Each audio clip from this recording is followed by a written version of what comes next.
Podemos encontrar motores de corriente continua en muchos electrodomésticos portátiles, automóviles y equipos industriales.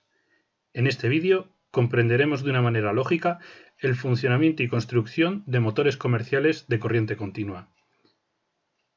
Primero, comencemos con el motor de corriente continua más simple posible. Es algo similar a esto. El estator suministra un campo magnético constante y la armadura, que es la parte rotatoria, es una simple bobina.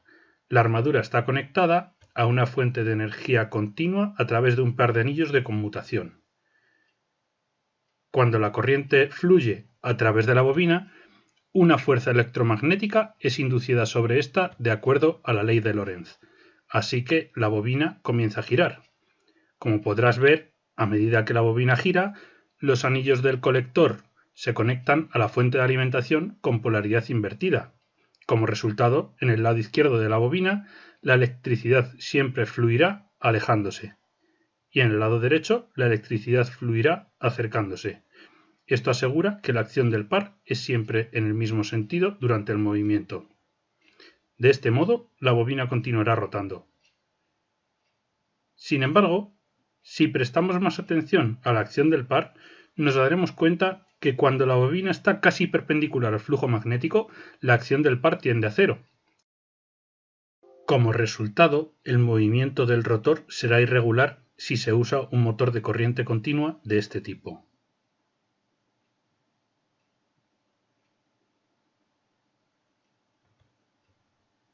Este sería el truco para superar este problema: añadir una bobina más al rotor, con un par de polos adicionales para el mismo. En esta disposición, cuando el primer devanado está en la posición vertical, el segundo devanado se conecta a la fuente de alimentación, por lo que la fuerza motora está siempre presente en el sistema.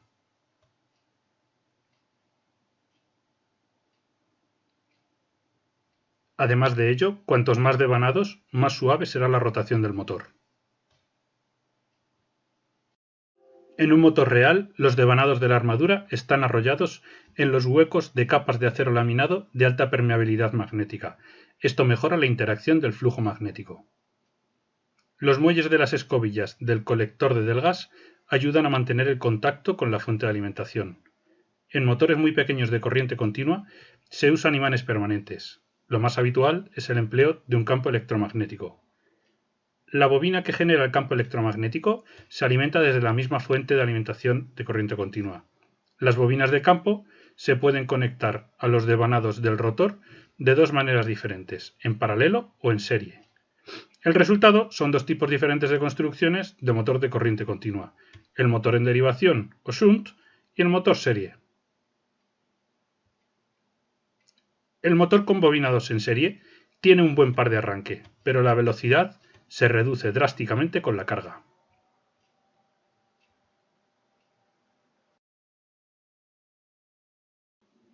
El motor en derivación o shunt tiene un bajo par de arranque, pero es capaz de funcionar a una velocidad casi constante con independencia de la carga que actúa sobre el motor.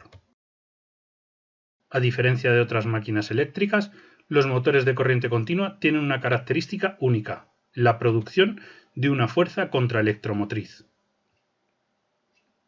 Una bobina que gira en el interior de un campo magnético producirá una fuerza electromotriz de acuerdo con el principio de inducción electromagnética. En el caso de los bobinados de armadura giratoria sucede exactamente igual.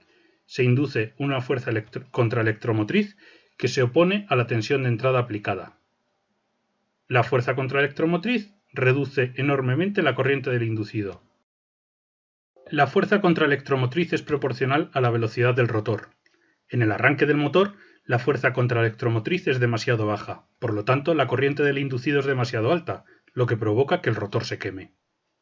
Por lo tanto, en los motores de corriente continua de gran potencia es necesario un mecanismo de arranque adecuado que controle la tensión de entrada aplicada.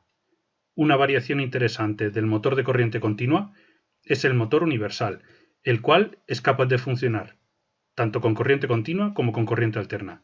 Si deseas saber más sobre el tema, por favor, abra el siguiente vídeo. Gracias.